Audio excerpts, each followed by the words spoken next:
And good morning, good afternoon. Welcome to everybody online today. My name is Brigitte Calvert, and I am here to present your Coaching Cafe today. Competent or not yet competent, coaching through the eyes of the assessor. I am the assessor for the Open Door Coaching Group, so this will be a good topic for me to be talking about, and I'm glad to have you here. Before we begin, I'd like to acknowledge the traditional owners and custodians of the lands on which we meet today and their continuing connection to the land, waters and communities of Australia and the lands from all around the world upon which you might be joining us from. We pay our respects to them and to their elders past, present and emerging, and elders from Indigenous communities around the world. Let's have a look at our agenda for today. We're going to be looking at what's the difference between a competent coaching recording and not yet competent. We'll have a look at what makes an assessor's heart sing, as well as what makes it sink. This is an opportunity for us to create community, creating a shared learning experience, and have some thought-provoking conversations. At the end of our time together, I will put up the screen for you to take a screenshot of your certificate, which will provide you with your ICF CCEs. So let's have a talk about competency and what makes a coaching conversation competent. Well, first of all, it's important to have a look at establishing the coaching agreement. There needs to be a clear goal overall for the coaching relationship and also for this conversation. So whilst we might ask, what is it that you would like to achieve? There might be an overarching goal. It's also important to determine what is it that you want to achieve in this conversation in regard to that overall goal, so that there is a coaching agreement for this conversation.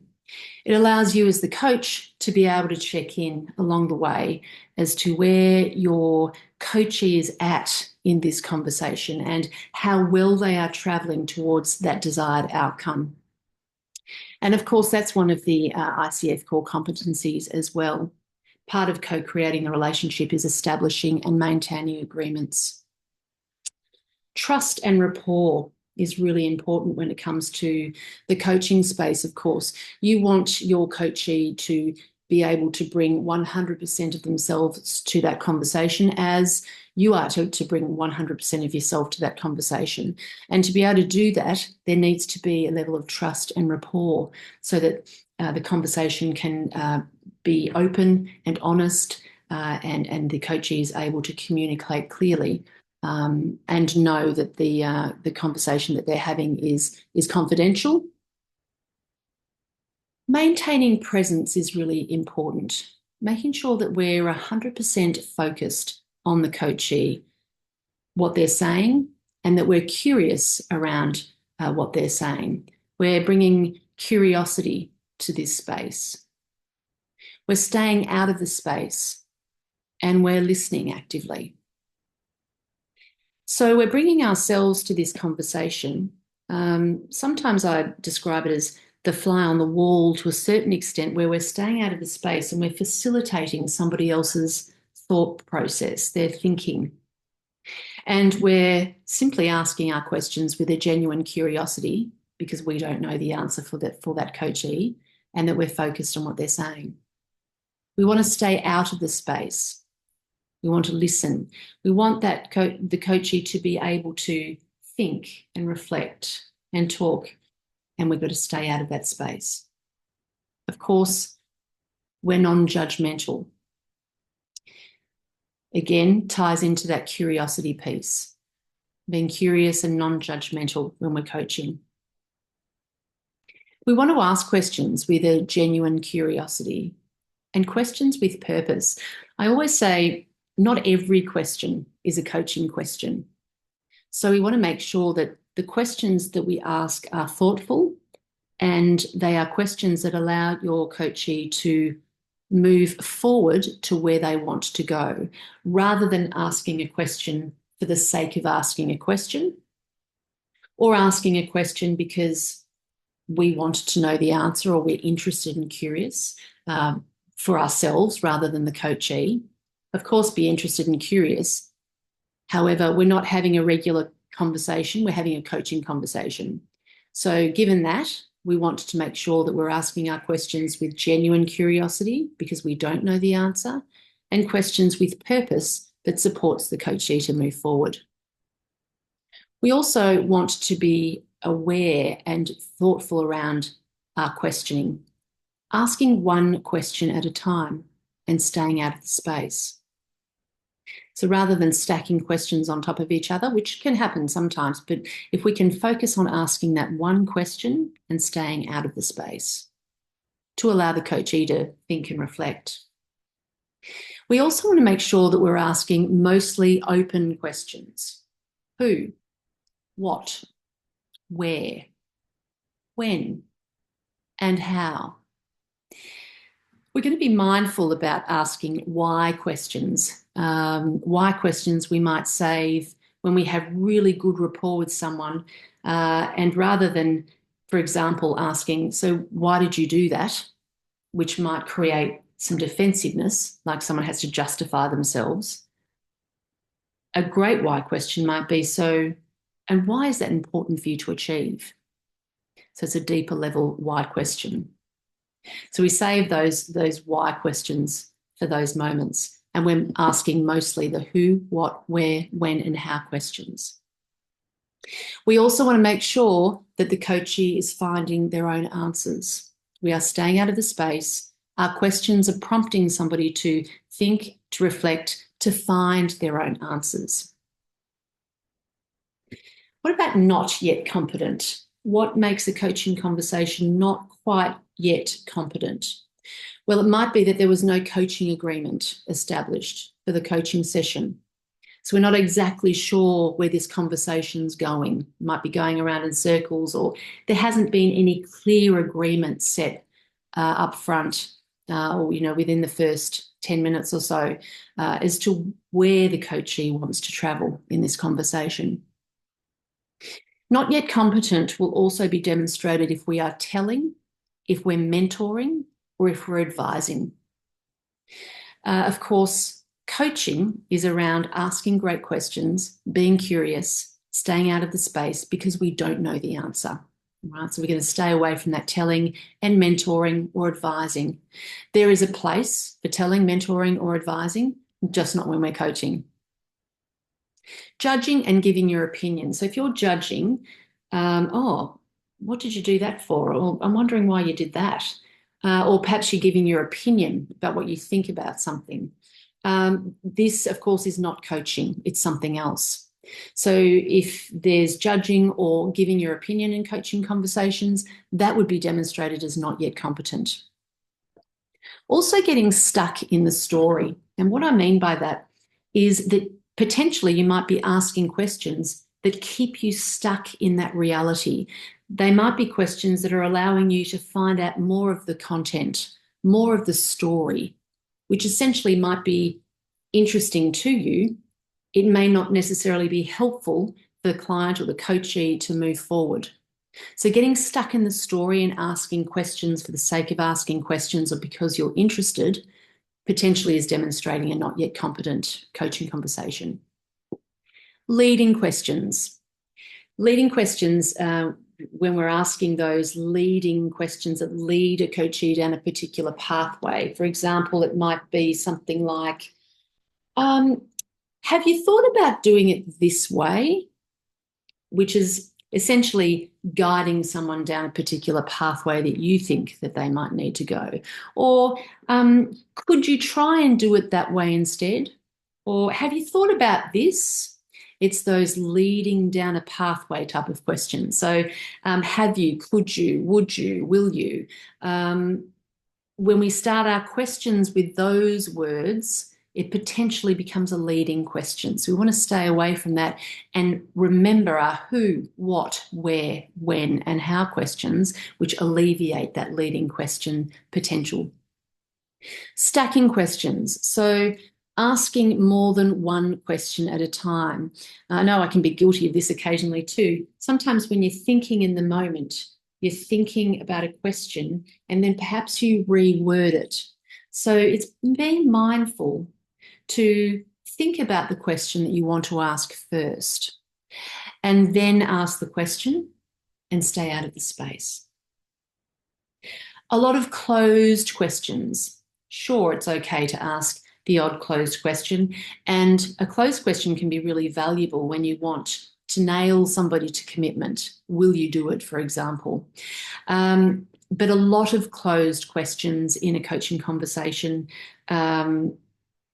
is not a competent approach to your coaching. All right. So the odd closed question's okay, but we're remembering that we're mostly asking those open questions: who, what, where, when, how. Again, asking questions for more story or content, same as getting stuck in the story. It's sort of chunking down and drilling down into that story, that content that potentially isn't supporting or serving the coachee in the best possible way in the time that you have available. Jumping into the space is another example of not yet competent. We want to make sure that when we are coaching, that we are staying out of the space and that we are allowing our coachee, our client, to talk and think and reflect. And then we ask our question. Also, if the coach is talking a lot, so we want to make sure that the coachee is doing most of the talking, that we're asking a question, staying out of the space, and allowing our coachee to think and reflect and talk. So the coachee should be talking at least about 80% of the time, and the coach only about 20% as a general rule. So what makes an assessor's heart sink? Well, if we're holding on to previous beliefs and we're not allowing the glass to empty, all right? So we're going in there with a narrow or a judgmental view. We want to allow new ways to be added to our current toolkits. We have toolkits that we're using. Potentially we're mentoring, we're managing, we're supervising, we're counselling, we're doing all sorts of things, and they all have their place in the right moment.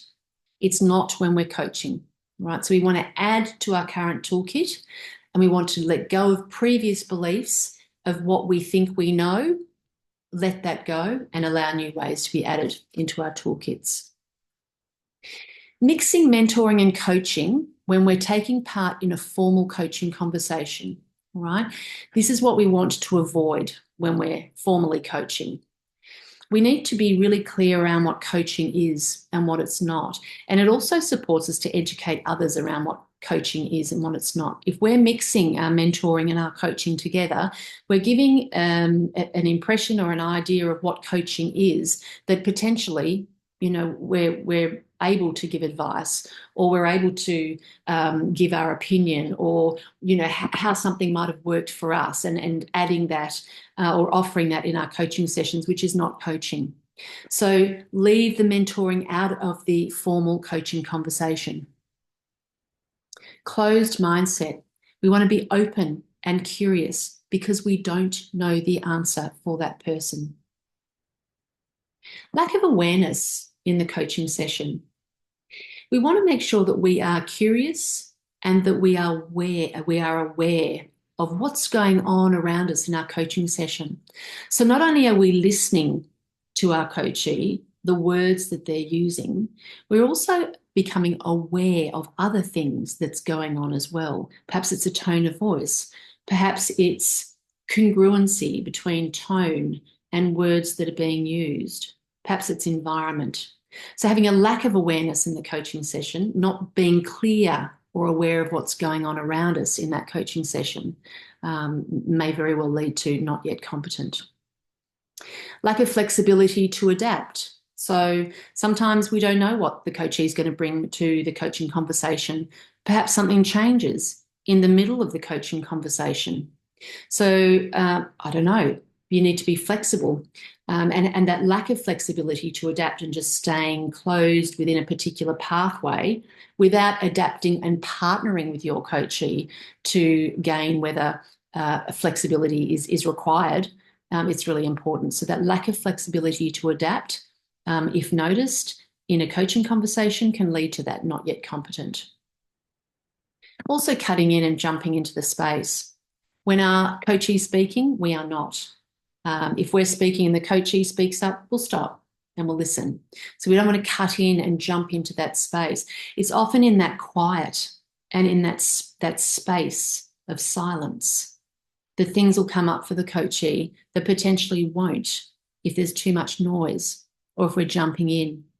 It's a real opportunity when we're coaching to create that space, because when we're not coaching and we're out there in the world and doing our thing, there's a lot of noise, there's a lot of activity, everything's going on, and sometimes we don't have that space to think and reflect. So it's really important that we're serving our client, our coachee, in the best possible way by staying out and not jumping into that space.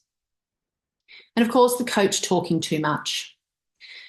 Ask the question, stay out of the space. Let the coachee do most of the talking, listen to what they're saying, and respond in a way that responds to what they're saying. The coach telling their own stories. We need to leave this out of the coaching space. So saying things like, oh, I know how you feel about that because this is what happened to me. We don't want to do that. Remember, when we're coaching, this is all about you. The focus is 100% on you. This is not about us. We're simply here to facilitate and partner with our coachee for them to come up with their own answers and process their own stories and come to an agreed outcome.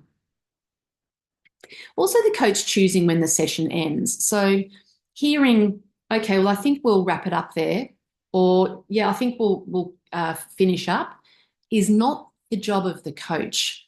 It is up to the coachee to determine. Obviously, there's a time frame around a coaching session, so it's okay to say something like, in the 5 minutes that we have remaining, or we have 5 or 10 minutes remaining, what is it that you'd like to get out of the conversation further? What else haven't you? Whatever the question might be, giving a time frame is okay, but deciding to choose when the session ends is not the job of the coach.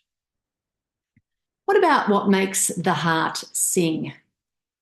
Well, demonstrating the foundations of coaching practice and skill development is what makes the heart sing. So think about the ICF core competencies, for example. Our foundation ICF core competencies, of course, are demonstrating ethical practice and embodying a coaching mindset. So that is a given when we're coaching really well, is to be ethical and also to have that coaching mindset when we're coaching.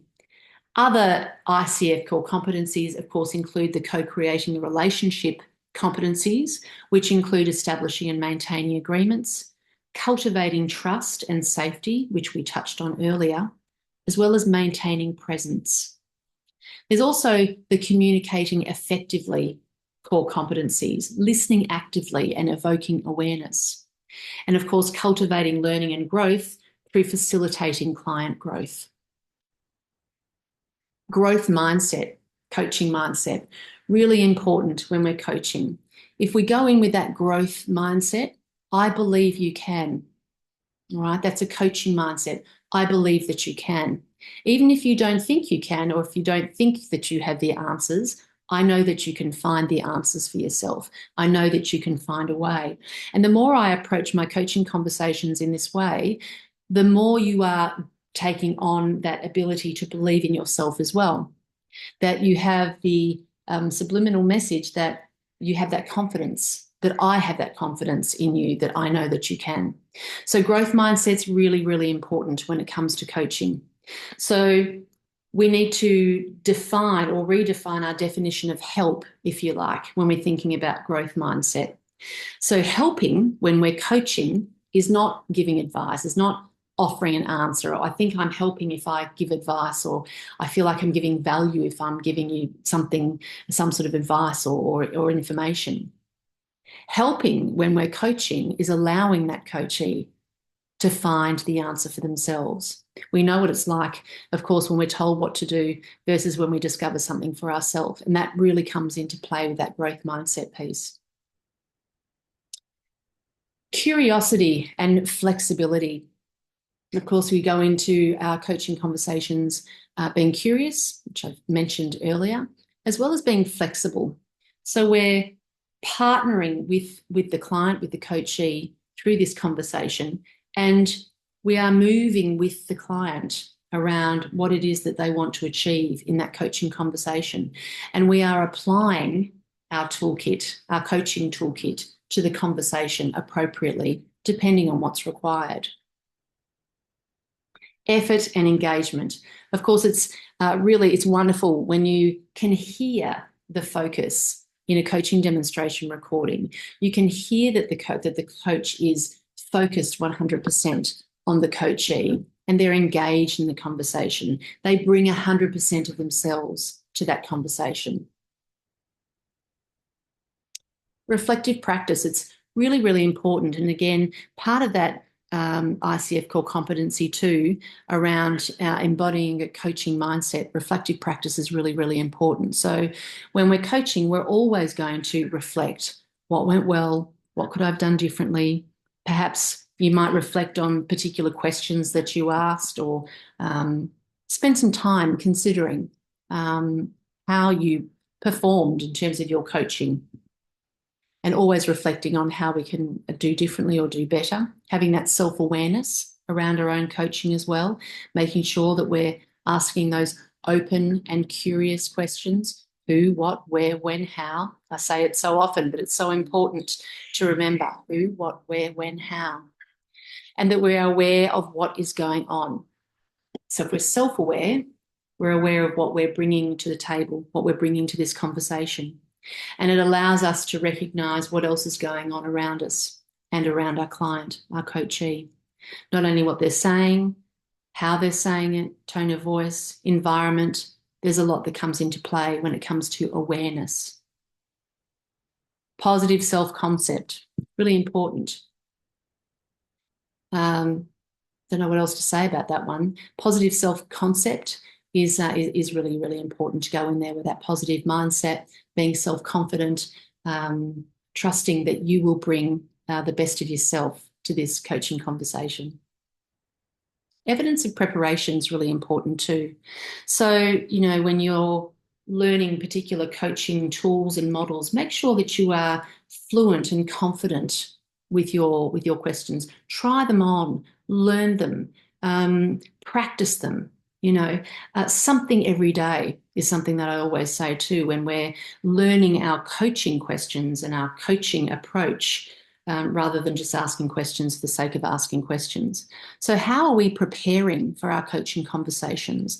How well are we prepared? How familiar are we with our coaching questions and the right questions to ask in the right moment? Being prepared that we've left everything else behind the door, that we get rid of everything else and we're only bringing our own self to this coaching conversation, that we're ready and focused. And enjoyment. Enjoyment's really, really important. To enjoy our coaching, the tone of our voice makes a difference as well, that we are, through our language and through the words that we're using, through our tone and through our focus, we are demonstrating that we're enjoying what we're doing.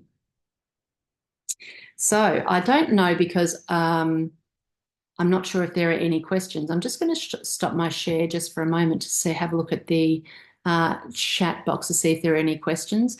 And so far there's not. So I'll keep sharing my screen just to continue on. You have got, so that brings us to the end, by the way, of our competent or not yet competent discussion today around what makes an assessor's heart sing and what makes it sink. Thinking about all of those particular things when we are coaching is really, really important. And I always say, keep in mind those ICF core competencies too. There's a lot going on. The certificate for in workplace and business coaching, there are 25 dates out already. We also have our diploma of organisational coaching, executive and senior leader coaching, our mentor coaching program, which is now up and running as well, mediation services. So there's a lot happening at the Open Door Coaching Group. I think there's a chat there as well. I'll just double check my chat. Those that know me know that my tech skills aren't exactly the best. Thank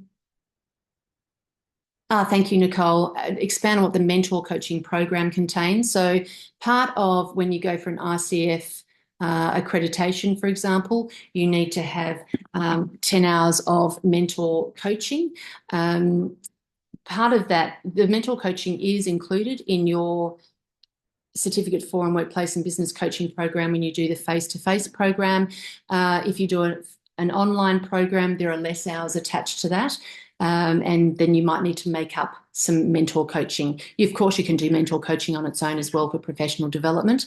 And you are very, very welcome to reach out. I can give you some more details on that. Also, the website has a page on the mentor coaching program that gives all of the information around what's required. But Nicole, you're very, very welcome to reach out, and you can send me an email if you like, Brigitte@opendoorcoaching.com.au, BRIGITTE at opendoorcoaching.com.au, and I'm very, very happy to discuss that further as well.